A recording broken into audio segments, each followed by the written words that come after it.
starting in September. And it takes a lot of time to plan all of this travel. So trying to coordinate the timing of when those names become available with the travel is a little bit challenging. Another thing is now going on now on 1.3 million students in this database and how great it is. It only has aggregate data, so you can't drill down and see who these students are. You can only see that at this high school there are 4 students that are interested in these majors. So I'm just going to give you a quick demo of this database. So you can search by all of these criteria over here on the side. So just as an example, I'm going to search Texas.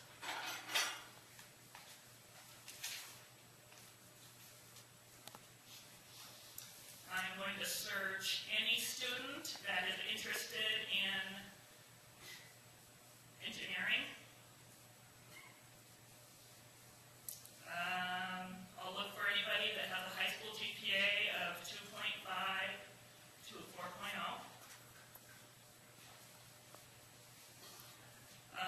I'm looking for any student that said that they were interested in going to a 4-year public college and also 4-year private college because they may change their mind. Size of college, I'll look for anybody that's interested in attending a college with 1,000 to 5,000 students. And because we're searching for engineering students, I'm going to also use a minimum of a 24 on the math portion of the ACT as part of my criteria. Okay, so now it asks me, well, how do you want this data presented? I just want to look by high school because I'm trying to plan a trip to Texas and I want to know which high schools I should be visiting. So it comes up, there are 303 students in Texas that meet the criteria that I specified. None of them sent their ACT scores to our institution. And here tells you how many students are at each one of these high schools. I'm just going to scroll down. Okay, so here's one that's got 4. So if I double click on it, I can drill down, and now I'm going to say I want to look at it by educational major.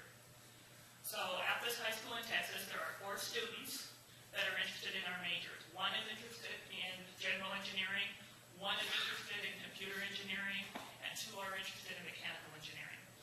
Like I said, we can't see who these students are, but we know now that at this high school there are students that are interested in this major, in the majors that we have. So, you know, there are other criteria that we can search on to narrow this down, but you get the idea.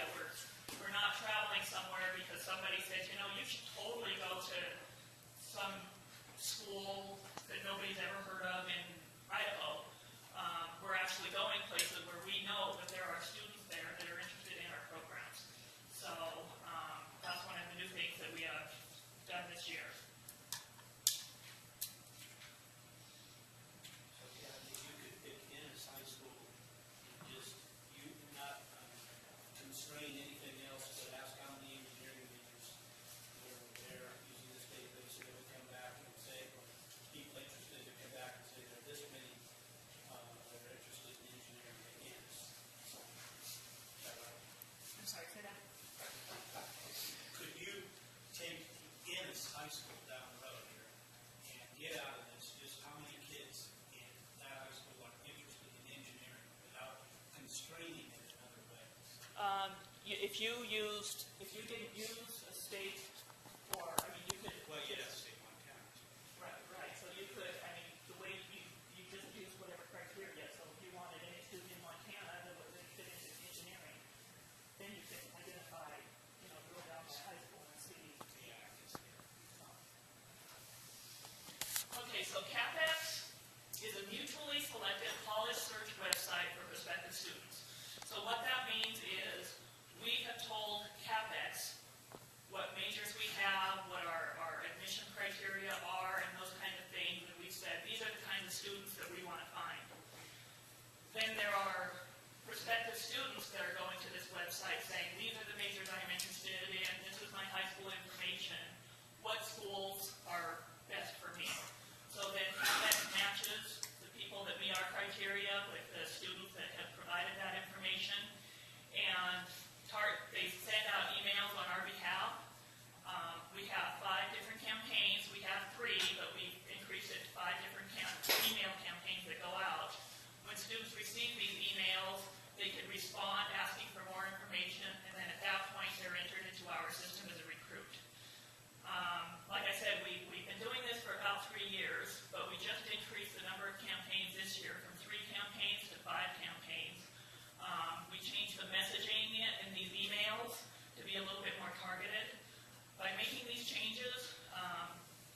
issue. Why hasn't Montana Tech sent them anything?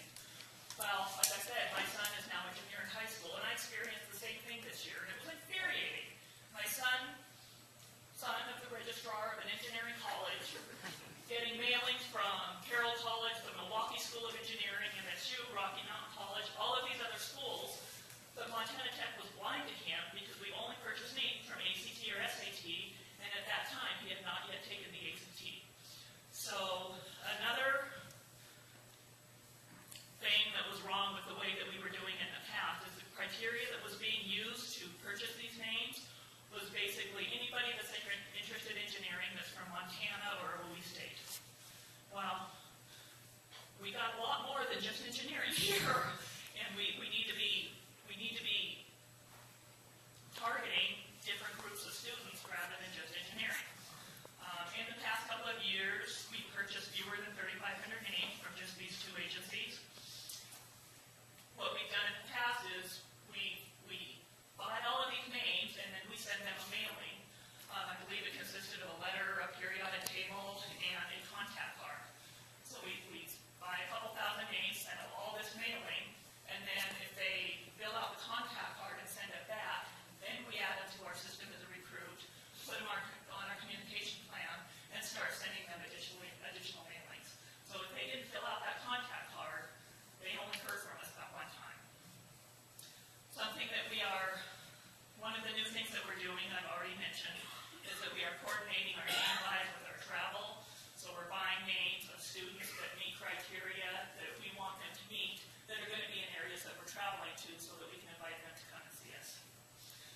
We are buying more names from ACT and SAT than we ever have in the past. Since June, we have purchased 8,387 names. All of these names are going to be loaded into the new system that I'll demo in a minute here, so we will continue to reach out to them electronically through emails and the little microsite that I'll be showing you. So we're not just contacting them once. If we don't hear back from them, they never hear from us again. We're going to continue to reach out to these students. And we're not going to limit the criteria to just engineering. I'm sorry. I say, and we're not going to limit the criteria to just engineering. No. One of the best things that we've learned this past year is the existence of an agency called the National Research Center for College and University Admissions, or the NRCCUA. I mentioned that we went to the ACT Enrollment Planners Conference last July, and we learned about these databases, one of which I demoed for you. Well, when we came back, started looking into it, talking to different vendors about different products, people kept bringing up NRCCUA, and Stephanie and I would look at each other and say, what is the NRCCUA? I don't know, we should Google it. Okay, let's Google it. Well, we Googled it, and the NRCCUA is this agency that administers annual surveys in 22,000 high schools nationally. So they've got this database that contains 5.5 million high school students. They fill out this survey, they talk about what their high school credentials are, what majors they're interested in, and that kind of thing. So these moms and dads that were emailing and calling me and saying, how come my kid's getting all of these mailings from these other schools, but they haven't gotten anything from Montana Tech? This is why. It's because those other schools are buying names from the NRCCUA. So we are no longer blind to students that have not taken the ACT or SAT. I actually asked my son, did you take a survey? Because how else are these people getting your name? Why are we getting all these mailings from other schools? And he could barely remember. He said, I remember having to write down somewhere that I was interested in engineering. So I don't know when exactly they sneak this survey in, but somewhere in their high school career they do, and all that information goes into the database. One of the great things, Highlands College, you don't have to have taken the ACT or SAT to attend Highlands College. So in buying ACT and SAT names, really, we weren't targeting Highlands College students at all. Now that we're buying names from the NRCCUA, we can target those students as well that are interested in things like graphic technology, metal fab, that we were never targeting before. The NRCCUA, we can actually send them a list of the names that we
when you're trying to do a search for these names, it seems like it'd be fairly simple. Well, we'll just pick all these people that are interested in our majors. Well, there are hundreds of thousands of people out there that are interested in our majors, and we can't afford to buy hundreds of thousands of names. So I just kind of want to give you an example of search criteria. This was just for one search.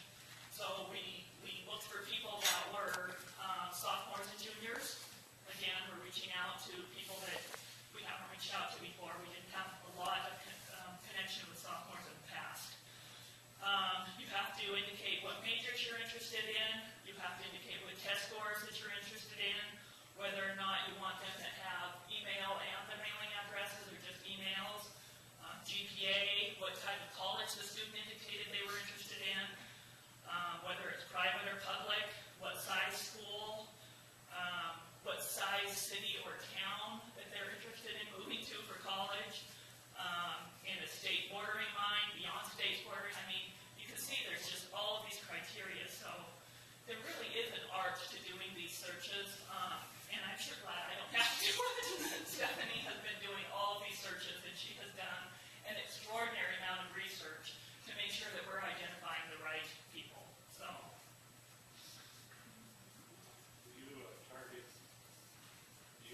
Target your message to the specifics of the things that they show up for each one of those, or do you just send a general message?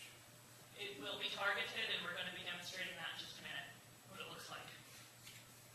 Okay, so here's a little chart that shows how many names we purchased the last 2 years compared to how many names we're purchasing this year. It's significant. It should have a pretty significant impact on our enrollment. Another new thing that we're going to be doing, but because we're running out of money, we're going to be doing it in July, and that is purchasing a package called the Legacy Student Locator. It's a product that the NRCCUA offers. And basically what you can do is send lists of alumni from Montana Tech, and they will compare it to their database and try to match last names and addresses and that kind of thing. And then send you the names of sons and daughters of our alumni, and we can start recruiting them as well. So this is something new, and again, we'll start that. We'll sign up for that one in July. So I mentioned there were 5 ways that we identify students. This is the last way. They just request information on our website. So Stephanie went out to several different colleges' websites and requested information just to see what kind of stuff that they send out for one thing, and what kind of response and how long and that kind of thing. So this one is Virginia Tech. So she submitted the form, and it popped up with something that said, "Thank you for requesting information. We'll send you something in 4 to 6 weeks." MSU says, "Thank you for requesting information. We'll get you something in 3 weeks." And so on and so forth. This one just says, "Thank you," and it doesn't say whether or not they're going to send you anything or how long or anything. This submission receipt, this is what ours used to be. So somebody would go to our website, they would request information, hit submit, and it would pop up and say,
to this website. And this is the website we're going to be trying to get people to go to from now on. And it is totally customized. So you can see here that we have environmental engineering. And we have some men's golf. And here's why I'm plaguing your guys' inboxes. I need videos, I need pictures, we want to do a spot here on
website to recruit other students.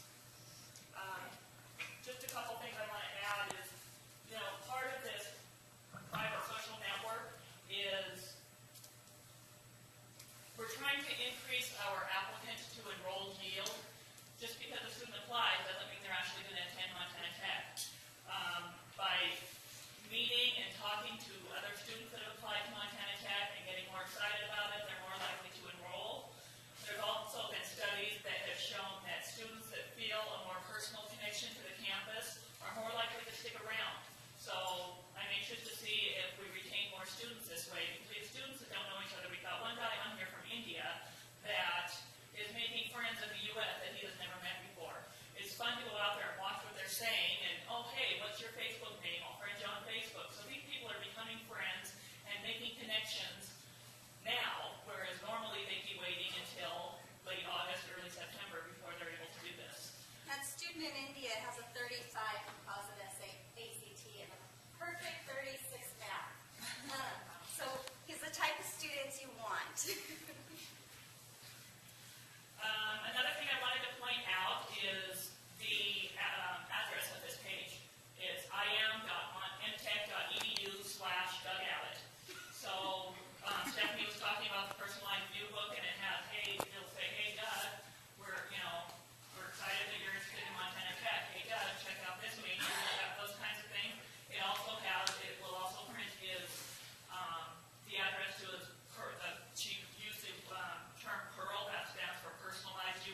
going to also help us know who is more interested than others, who we might need to spend a little bit more time with. We've always had a ranking system for our students, but it was based more on gut feeling. I talked to this person, they seem really interested, I'm going to make them, a top candidate. Now it's based on data. We can go out there, we can see who's actually interested. This is also going to help us budget better. Printing the yearbook costs a lot of money. Mailing it out is ridiculously expensive. Now we can pick and choose based on how many points they have. If we feel like they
abroad website. We signed up with them about 6 months ago. And basically what this is students that are interested in studying abroad, they go to this Hot Courses website. We are featured in China, India, and Brazil. And by that I mean the Chinese version of Hot Courses that's in Chinese language that has a .cn URL, so it's a locally domained site. Same thing with India and Brazil. This company has a lot of partnerships throughout the world. For example, in India, their newspaper, one of their main newspapers is called the Hindu or the Hindi or something like that. Hot Courses has on their homepage, a little blurb on there about, hey, study abroad. So this is something that we decided to try for some international recruiting. We're 6 months into the campaign. We've been shortlisted 33 times. So 33 people put Montana Tech on their short list of colleges that they're interested in attending. We have a brochure that they can download on these different sites. The brochure has been downloaded 135 times, and 441 clicks through to our request for information form. Unfortunately, we did this before we did this other thing, and so they got the thing that said submission received. Thank you very much. But now that we have this up and running, if they go out there and click through, it'll be a much more exciting experience for them. Also working with some colleges, when our recruiters are out recruiting, oftentimes, if they're visiting a college, they'll be talking to people that are interested in setting up articulation agreements with Montana Tech. So we are pursuing articulation agreements with some colleges. One of the other things I want to do is begin a student advocate program. I should say resurrect. We have had one in the past. You guys may remember they were called the Prospectors. Then they were called the Copper Guard, and then they ceased to exist. So we want to bring back this group called the Prospectors. Right now for orientation, like I said, it's short. It's me standing in front of a room talking about how exciting Work Your Web is. Well, for these small group activities, we want student orientation leaders, current students at Montana Tech that can relate, that our new students can relate to and that kind of thing. So we're looking at resurrecting that program. I went to a conference, the Strategic Enrollment Management Conference, last November, and one of the sessions I went to was really fascinating. It talked about non-cognitive assessment in higher education.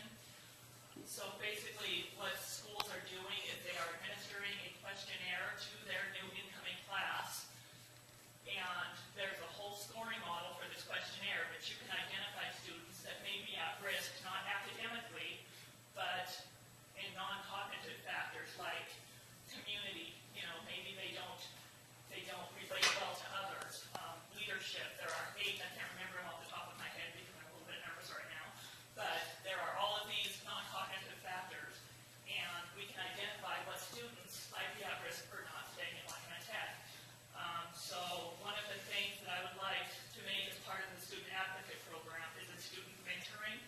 So we identify these students that may need additional help, and then one of our prospector student mentors is then assigned to that student to work with them and mentor them throughout their first year. This UNLV implemented this program using this non-cognitive questionnaire. This blue line shows what their overall retention rate is, and it's in the upper 70s, and it's fairly flat. This grayish line up here is the retention rate of the students that were mentored. And it's extraordinary, and I read about another school, California State University, Fresno. They did something like this, and their retention rate among the students that was mentored is really impressive. So I'm super excited about this idea, but right now it's just a seed growing in my mind. We're a ways out from being able to do something like this yet. Other efforts, don't worry, I'm almost done. Other efforts, 2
how can we make camp different than other engineering camps, other camps around the country. And we came up with this Boomtown idea, which would be like a 2 to 3 day camp where we would invite students from the area and they would come to campus, and we'd start out the event with our faculty and maybe some students role-playing a town meeting of a boomtown gone wrong. Biologists, what is going on with the environment, what is wrong, the OSH students, why aren't they, doing things correctly at the site. Really try to bring a scenario, and then break the students up for a few days to solve these problems, and then the students come back at the end, and they do that town meeting of a boomtown gone wrong that's been resurrected. So it's really just kind of an idea for a hands-on activity that we would like to think about doing next year. It would require a lot of working together to get it done, because obviously I don't know what they're doing wrong on the mine site. So it would require some collaborative work, but it was just a thought that we had to try to get some kind of exciting and fun camp here on campus. This last one, scholarship incentives, you've all, I'm sure, already heard about the YouTube contest. We're also toying with some other ideas and getting, alumni involved in recruiting again. We used to have an alumni recruiting program. I think we need to resurrect that as well. A lot of things have died over the years, so we're trying to resurrect them and bring them back. What if we gave an alumni a $1,000 scholarship that they could award to one of the people that they've been working with and recruiting and visiting in high school and that kind of thing. So just another seed that is growing. Okay, before I show you our application numbers, I wanted to mention, Doug asked me to mention, I titled this 4,000 students by 2016. That does not mean that we are going to necessarily have an additional 11 or 1,200 students on campus. 4,000 students includes our online population as well. I did a presentation yesterday on our new virtual mentor program that is designed to help increase student satisfaction and retention for our online programs. So if you're trying to picture in your head what another 1,200 students on this campus looks like, that's not necessarily what we're shooting for. We just want our enrollment up to 4,000. Okay, so this is the number of applicants that we have this fall compared to prior years. This is this year. I have it split out by student type here. We are up 134 applicants from this time last year. I'm really, really excited about that because all of these efforts that I'm talking about, the buying the names, spectrum, all that stuff, the names that we're buying are primarily sophomores and juniors. So that's not included in this 134 that we're up for fall semester. And like Stephanie said, we just launched Spectrum 2 weeks ago. So here's the same information by residency status. We're up 78 applicants, in-state applicants, and up 56 out-of-state applicants. And this shows the number of students that have withdrawn compared to this time previous years. So you can see that not only are our application numbers up, but the number of students that have withdrawn by now has gone down. So that's also very exciting. I don't know why that is, and it kind of makes me a little nervous that the next 2 weeks we're going to have 500 people withdraw, but for now it's exciting and it looks very good. So I want to take some questions and have some discussion if you're interested, but before I do that, I want to invite Deb up here to talk a little bit about graduate school. Are you prepared to do that? And a lot of those things that you saw, they're clearly not targeting graduate students. They're not looking at current undergraduates. The kind of social interaction isn't exactly what a graduate student would want to see and would hook them on a place. We have bought GRE names for the first time. We sent out an email to all of the GRE names we bought based on their interest, about 1,500 or so, based on their interest in degree programs we have and their GRE score falling in a range. To my great surprise, I've gotten about 30 different responses to these sort of blind emails where students have sent back and said, send more information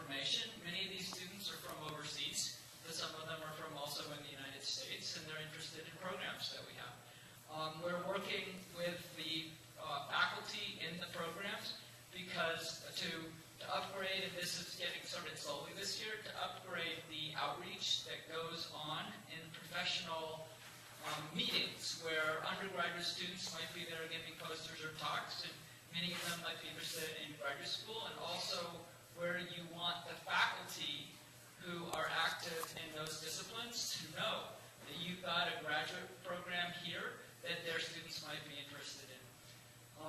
What else are we doing? Oh yeah, so hot courses includes graduate students, and I don't know, I think the numbers you have included the graduate student respondents, and in fact, I think it was almost more at the graduate level that were shown in those hot courses numbers. We're also working with the University of Montana, Missoula.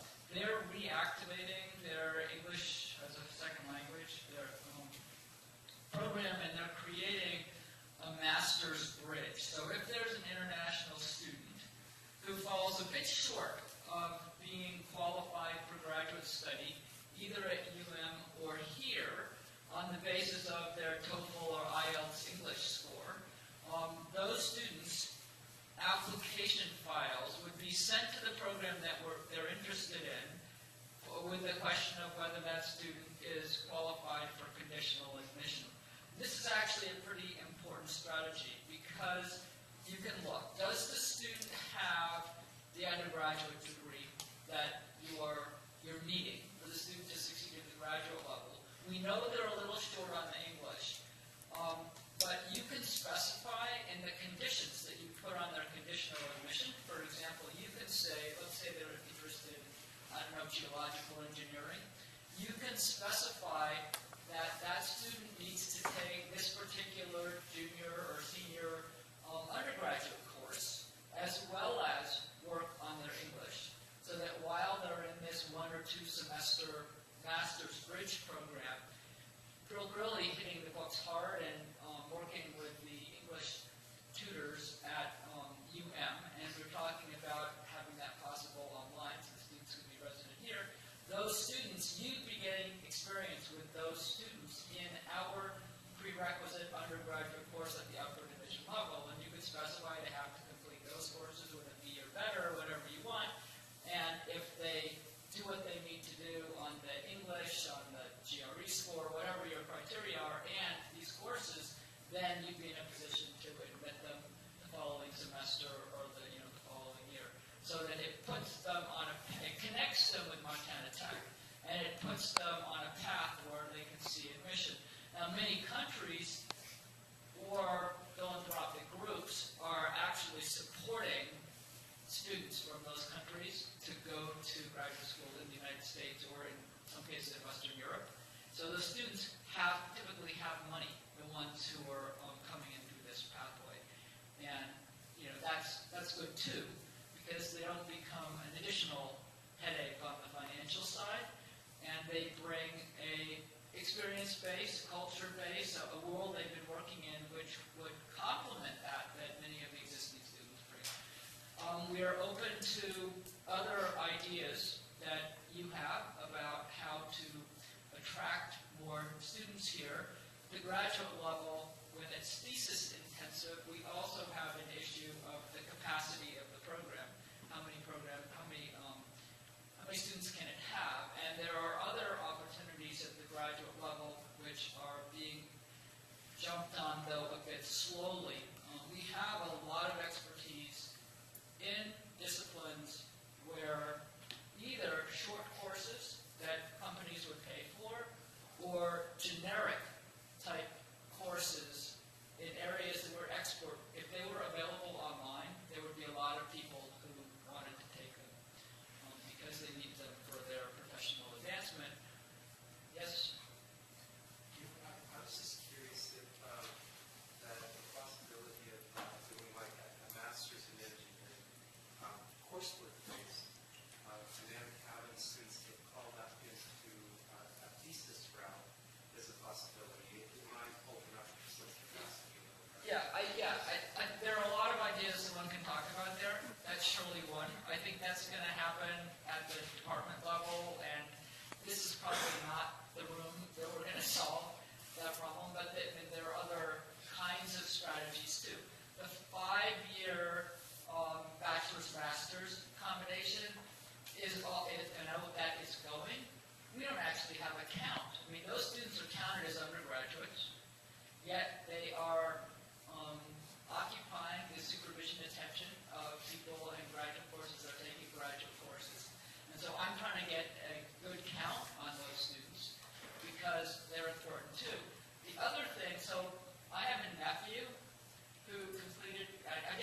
last weekend because he just got married, so I saw him.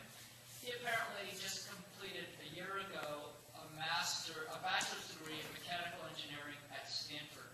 So Stanford has this deal for their, at least engineering undergraduates, that they can complete a one-year graduate master's program, but they have to start it within, it's either 12 months or 18 months after they get their bachelor's program, and they're automatically admitted for that.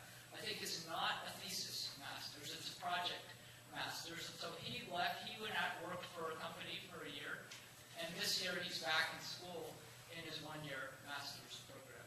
And, you know, I don't know, this is a great thing, actually, a great opportunity, and it, you know, may be a way, you know, we think about it, see how we can put together curriculum-wise, that we could give our students a chance to go out and work for a short time, then come back here and, you know, have a master's or an expedited master's that, you know, then they build on later. So there are a lot of, I'm interested in any creative ideas that you would have on that. We do have to get our application numbers, our inquiry numbers, our prospect numbers up like they're doing at the undergraduate level. And I'm hoping that we can benefit on some of the things that is going on with Spectrum in the near future. Yeah. Oh yeah. So we are part of the Sloan Indigenous Graduate Program, SIGP, along with the University of Alaska, University of Arizona, Purdue, and the Montana program is led in Missoula, but it also includes us and Bozeman. The Sloan Indigenous Graduate Program is for students of an indigenous race ethnicity who are majoring in a STEM discipline. Sloan